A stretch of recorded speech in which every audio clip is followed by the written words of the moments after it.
কি ব্যাপার বনলতা? মন খারাপ করে এখানে চুপ করে কেন দাঁড়িয়ে আছো? কি হয়েছে তোমার? আমার কি হয়েছে তা নিয়ে কি তুমি ভাবো? তোমার প্রয়োজন অর্থ সম্পদ, প্রতিপত্তি আর রাজ্য বিস্তার। নিজের সন্তানের খেয়াল রাখার ব্যাপারে তুমি বড্ড বেমানান। ছি মা, এমন কথা তুমি কি করে বললে? তুমি কি আমাকে বলতে চাইছো আমি তোমাকে ভালোবাসি না? মা, দয়া করে আমাকে একটু একা থাকতে দাও। এই পৃথিবীটা আমার কাছে অর্থহীন মনে হয়। এই সাজ পোশাক সবকিছু আমার কাছে একটা বদ্ধ শিকলের মতো লাগে। তুমি হলে আমাদের রাজকন্যা বনলতা। তোমাকে কি সাধারণ মানুষের মতো করে রাখা যায়? তোমাকে থাকতে হবে প্রাচুর্য নিয়ে। সবাই দেখে যেন বলতে পারে এই এক অসাধারণ সুন্দরী রাজকন্যা।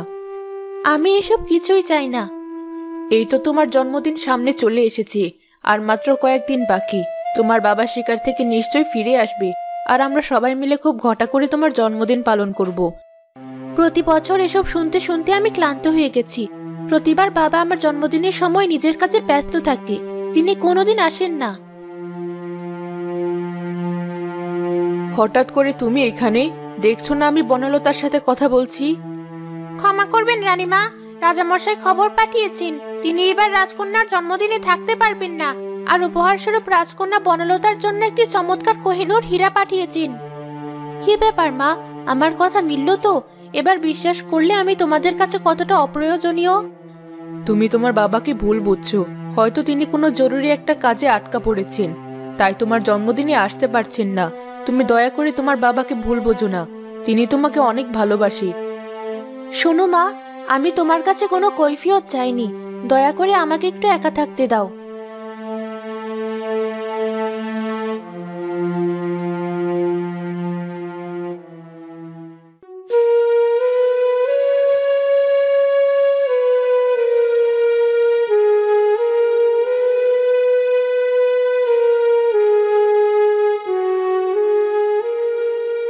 শুনেছ সখী, কে যেন মধুর সুরে বাঁশি বাজাচ্ছে। আমার মন একেবারে পাগল প্রায় হয়ে গেছে। আমার ইচ্ছে করছে এখনই তার কাছে ছুটে যাই। তুমি ঠিকই বলেছ, এমন মধুর বাঁশির আওয়াজ আমি কখনোই শুনিনি। তাহলে চলো আমরা দুই সখী মিলে সেই বাঁশি বাদককে একবার দেখে আসি, তারপর না হয় তার সাথে কথা বলা যাবে। তোমার কি মাথা খারাপ হয়েছে? তুমি জানো না রাজপ্রাসাদের মূল ফটকে কত পাহারা থাকে? তারা যদি একবার জানতে পারে তুমি আর আমি বাইরে বের হওয়ার পরিকল্পনা করছি, একেবারে কারাগারে পাঠিয়ে দেবে আমাকে। বাগানের পিছনে একটা পুরনো সুড়ঙ্গ আছে, আমরা দুজন সেখান দিয়েই বেরিয়ে যাব, আর বিকেলের মধ্যেই ফিরে আসব। কেউ তো জানতেই পারবে না। আমার বর্ণহীন জীবনে একটু আনন্দ পেতে চলেছি। তুমি দয়া করে এটা নষ্ট করো না সখী। এমন করে বলছো, আমি মানাও করতে পারছি না। তবে ঠিক আছে, বিকেলের মধ্যে কিন্তু আমরা ফিরে আসব। আরেকটা কাজ করা যাক, চলো আমরা দুজন মিলে ছদ্মবেশ নেই, তাহলে কেউ আর আমাদের চিনতে পারবে না। এটা খুব ভালো বুদ্ধি। চলো আমরা পুরনো শাড়ি পরে ছদ্মবেশ নিয়ে এসে বাদককে খুঁজে বের করি। বাহ, আজকের দিনটা মনে হয় ভালোই যাবে। চলো আর দেরি করো না।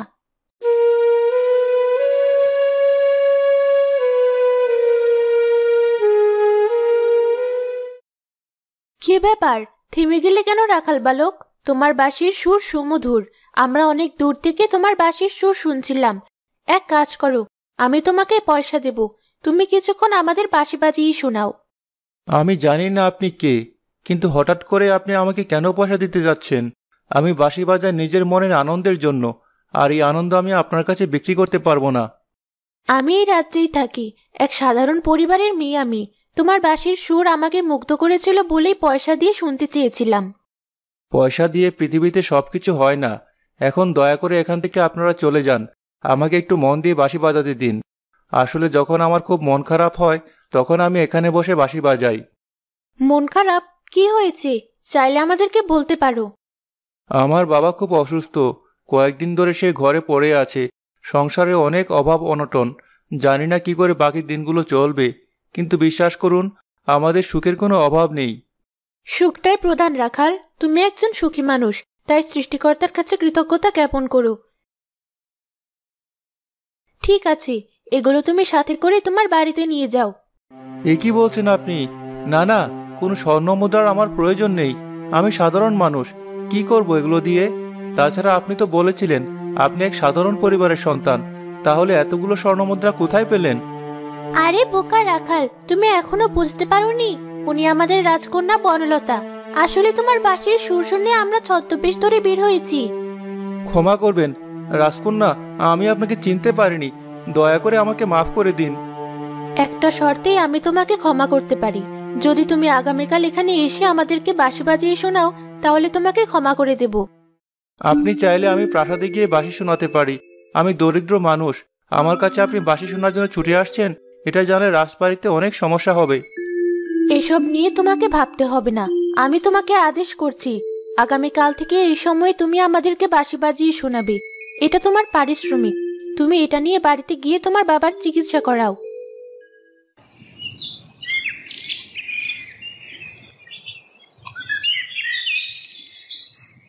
মা, কোথায় গেলে? আজ এক আজব ঘটনা ঘটেছে। কি বাবা, কি হয়েছে? আজ কতদিন পর তোর মুখে হাসি দেখলাম। সংসারের অভাবে তোর মুখ থেকে হাসি চলে গেছে। আজকে আমার বাঁশির সুর শুনে তো স্বয়ং রাজকন্যা চলে এসেছিল। আরে যা, বানিয়ে বানিয়ে কেন মায়ের সাথে বলছিস? রাজকন্যা আবার কি করে আসবে? আমি যখন বাঁশি বাজাচ্ছিলাম তখন দেখি পুরনো ময়লা কাপড় পরা দুজন তরুণী দাঁড়িয়ে আছে, কিন্তু কিছুক্ষণ পরই তারা তাদের সত্য পরিচয় আমার সামনে প্রকাশ করলো। যা হয়েছে এসব ভুলে যা বাবা। রাজকন্যার সাথে তোর বন্ধুত্ব আমার একদম ভালো লাগছে না।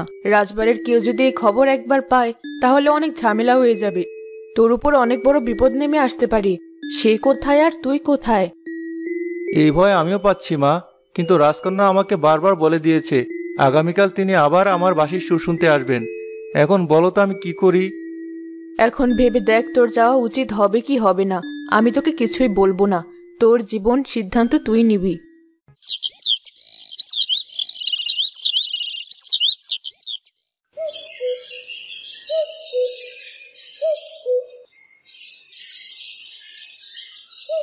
কি ব্যাপার, এই সময় তুমি বাগানে?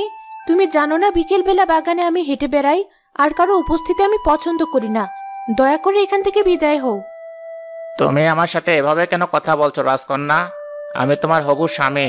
তোমার বাবা আমার সাথে তোমার বিয়ে ঠিক করে রেখেছে, আর তুমি এখনো আমাকে ঠিকভাবে সম্মান করো না।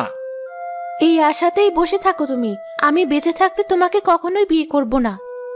তুমি কি জানো আমি সবসময় তোমার উপর নজর রাখি? তুমি আর তোমার সাথে কিরণ মিলে সবার চোখ ফাঁকি দিয়ে সুড়ঙ্গপথে বাইরে বের হয়েছিলে, তা কিন্তু আমি জানি। খুব ভালো করেছো। এখন নিশ্চয়ই আমার বাবার কাছে এই খবরটা পৌঁছে দেওয়ার জন্য চেষ্টা করবে। তা যাও, তোমার যা ইচ্ছা তাই করো। আমি তোমাকে নিষেধ করব না। কেন শুধু শুধু আমাকে ভুল বোঝো বনলতা? আমি বেঁচে থাকতে তোমার কখনোই কোনো ক্ষতি করতে পারবো না। শুধু শুধু আমার উপর রাগ করে থেকো না। চলো আমরা দুজনে মিলে মধু আহরণ করি। ওই যে দেখতে পাচ্ছ ফুল গাছ, ওখানে মৌমাছি অনেক বড় একটা মৌচাক বানিয়েছে। কেন বুঝতে পারো না সেনাপতি? তোমার সাথে সময় কাটাতে আমার ভালো লাগে না। দয়া করে এখান থেকে চলে যাও। তুমি যতই আমাকে দূরে সরিয়ে দাও না কেন, মনে রাখবে আমার কাছে তোমাকে ফিরতেই হবে, আর আমাকে তোমার বিয়ে করতে হবে। ছি মা, শেষে কিনা রাজ্যে প্রয়োজনে নিজ সন্তানকে বিক্রি করে দিতেও তোমাদের দ্বিধাবোধ হয় না? কি হয়েছে তোমার? সারাক্ষণ তোমার কিছু না কিছু হতেই থাকে। সারাক্ষণ মুখ ভার করে থাকো। তোমাদের মনের ইচ্ছা কখনোই পূর্ণ হবে না। ওই সেনাপতিকে আমি জীবন থাকতে বিয়ে করব না। এই বিয়েতে তোমার আপত্তি কিসের? সেনাপতি কোন দিক দিয়ে তোমার অযোগ্য? আমার তো মনে হয় ও অনেক বেশি যোগ্য। রাজ্যও অনেক সুন্দর করে সামলাচ্ছে। তাছাড়াও অনেক শক্তিশালী। আমার তো মনে হয় ও যদি আমাদের জামাতা হয়, বহিঃশত্রু আমাদের রাজ্য কখনো আক্রমণ করতে পারবে না। এসব বিষয় নিয়ে আর কোনো কথা নয় মা। আমি ওকে বিয়ে করব না।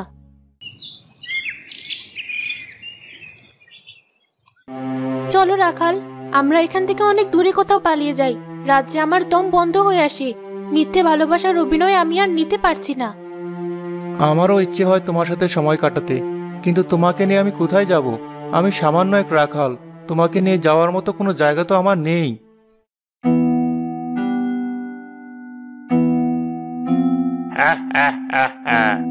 আমি আগেই সন্দেহ করেছিলাম। রাজকন্যার হঠাৎ করে এমন পরিবর্তন আমি মেনে নিতে পারছিলাম না। বাড়ি থেকে লুকিয়ে একটা অচেনা রাখাল ছেলের সাথে দেখা করার জন্য রাজকন্যা এখানে এসেছে। আমি তোমাকে বন্দি করে এখনই রাজবাড়িতে নিয়ে যাচ্ছি। আজ থেকে তুমি রাজপ্রাসাদের বাইরে যাবে না। তোমার সাহস তো কম নয়। তুমি আমাকে বন্দি করতে চাইছো? আমি যদি হুকুম করি তাহলে তোমার মৃত্যুদণ্ড কার্যকর হবে। তোমার কথা শুনে আমার প্রচন্ড হাসি পেল। তুমি ভালো করে জানো আমি কতটা শক্তিশালী। এই রাজ্যের সেনাপতি আমি। রাজ্যের নিরাপত্তার সাথে আমি যে কোনো ধরনের সিদ্ধান্ত নিতে পারি। রাখালকে আজকের জন্য ছেড়ে দিচ্ছি।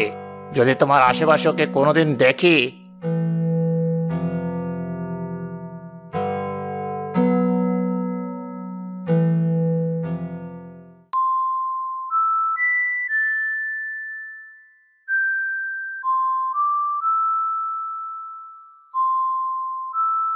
আমাকে একটু বলতে পারবি এই গ্রামের শেষ সীমানাটা কোন জায়গায়? আসলে ভুল করে আমি পৃথিবীতে চলে এসেছি। রাস্তাঘাট ঠিক মতো কিছুই চিনি না। কোথায় যে যাব, কি করব, কিছুই বুঝতে পারছি না।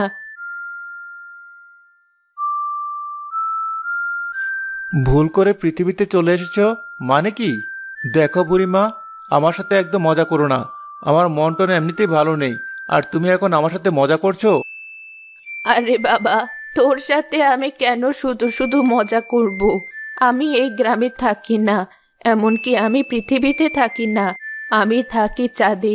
দেখতে পাচ্ছিস না আমার গায়ে সাদা কাপড় আর হাতে তুলো? আমি হলাম চাঁদের বুড়ি। তোর কি হয়েছে? মুখ ভার করে এখানে কেন বসে আছিস? আমার মন একদম ভালো নেই বুড়িমা। আমি একজনকে পছন্দ করি, তাকে বিয়ে করতে চাই, কিন্তু সে রাজকন্যা, আর আমি একজন দরিদ্র রাখাল। শুধু শুধু মন খারাপ করিস না। দরিদ্র হওয়া তো কোনো অপরাধ নয়। সৃষ্টিকর্তা কি তোকে দরিদ্র বানিয়েছেন? তুই চাইলেই কিন্তু ধনী হতে পারিস। আমি তোকে 3টা কাজ দেব। যদি তুই এই 3টা কাজ খুব ভালোভাবে করতে পারিস, তাহলে আমি তোকে এই দুনিয়ার সবচেয়ে বড় রাজকুমার বানিয়ে দেব। তাহলে তুমি আমাকে কাজগুলো দাও, আমি এখনই কাজগুলো শেষ করব, আর সবচেয়ে বড় রাজকুমার হয়ে রাজকন্যাকে বিয়ে করে নিয়ে আসব। ঠিক আছে, তোর প্রথম কাজটা হলো, ওই যে দেখতে পাচ্ছিস ঘন জঙ্গল, ওখানে একটা গুহা আছে। ওই গুহা যদি তুই পার হতে পারিস, তাহলে আমি তোকে রাজকুমার বানিয়ে দেব। ওই গুহা পার হওয়া কিন্তু অনেক কঠিন, আর ওখানে রয়েছে অদ্ভুত সব প্রাণী। যদি পার হতে না পারিস, তাহলে মৃত্যু নিশ্চিত। বুড়িমা, তুমি কোনো চিন্তা করো না। রাজকন্যাকে পাওয়ার জন্য আমি পৃথিবীর সবকিছুই করতে পারি। যাই, তাহলে আর দেরি না করে ওই গুহা পার করে ফেলি। আরে বাহ, জঙ্গলটা আসলে অনেক ঘন, আর ভেতরটা অনেক অন্ধকার। গুহার মধ্যে ঢুকে পড়ি, আমাকে ভয় পেলে চলবে না।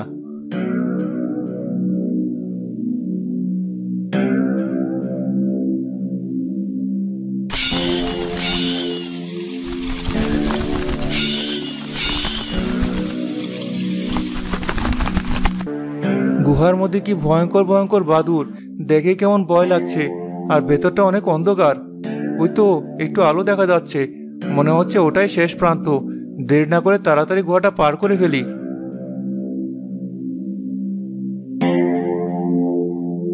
রাখাল বালক সেই গুহাটা পার হয়ে আবার সেই বুড়ির সাথে দেখা করে। বুড়িমা, দেখো দেখো, আমি ওই গুহাটা পার করে এসেছি। এবার তোমার দ্বিতীয় কাজটা বলো বুড়িমা। ওই সত্যি অনেক সাহসী ছেলে। ঠিক আছে, ওখানে একটা গোলাপি রঙের পাথর রয়েছে। পাথরটা তুই আমাকে এনে দে।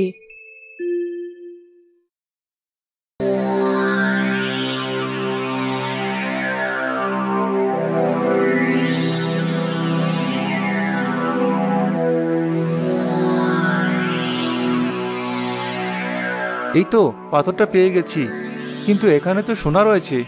কি করব বুঝতে পারছি না। কয়েকটা সোনার হীরা কি উঠিয়ে নেব? না না, এসব সোনাদানা আমার কোনো দরকার নেই। যে কাজ করতে এসেছি সেই কাজ করে এখান থেকে বরং চলে যাই।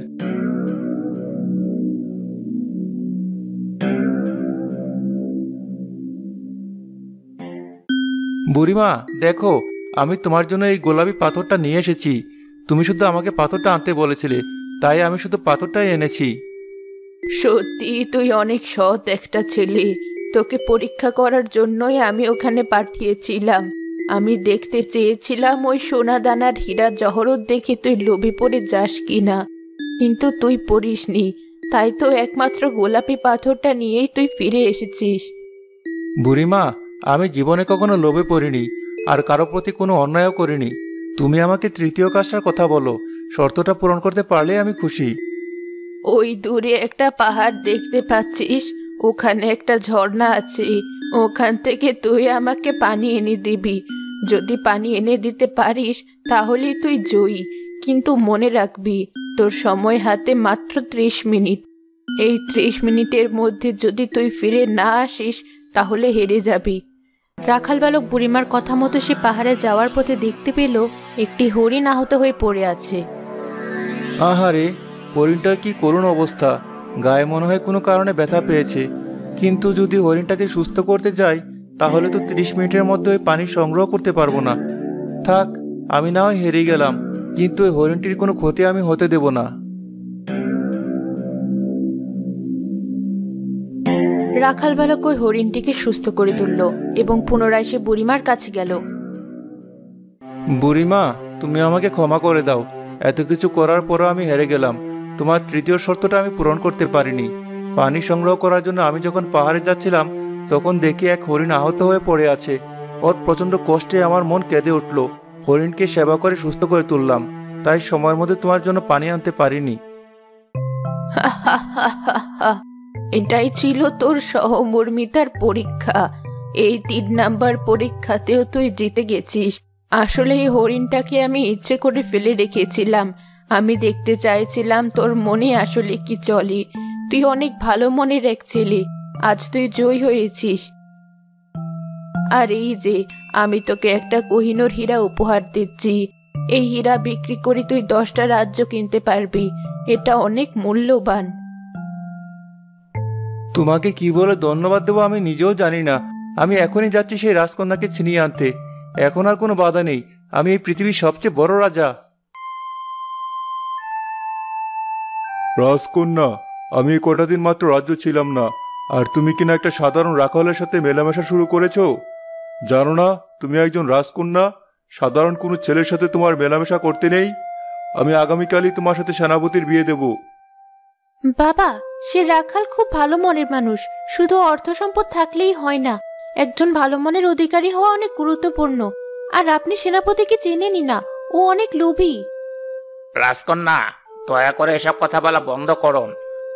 আর এক মুহূর্ত নয় রাজামশাই, আমি রাজকন্যাকে যত দ্রুত সম্ভব বিয়ে করতে চাই আর স্ত্রী হিসাবে গ্রহণ করতে চাই।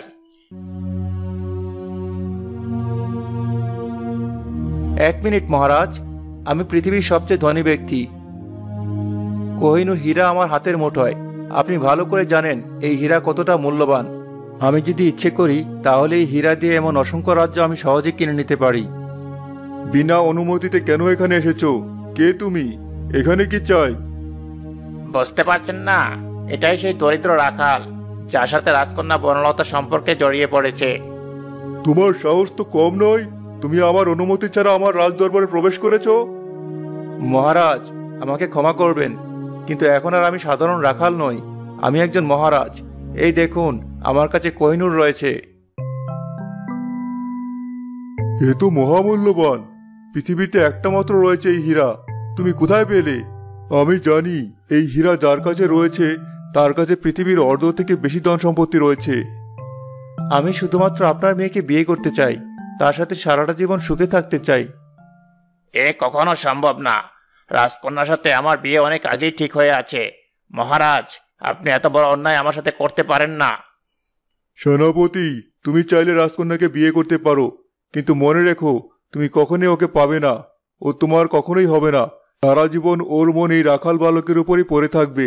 ওর চেয়ে বরং ওরা সারা জীবন একসাথে থাকুক। হ্যাঁ সেনাপতি, তোমার প্রতি আমার কোনো দুর্বলতা নেই। আমি শুধুমাত্র রাখাল বালককে স্বামী হিসেবে গ্রহণ করতে চাই। আমি আমার ভুল বুঝতে পেরেছি। রাজকন্যা, দয়া করে আমাকে ক্ষমা করে দিন। আমি নিজে দাঁড়িয়ে থেকে তোমাদেরকে একসাথে করে দেব। এই হিরে কোনো প্রয়োজন নেই আমার।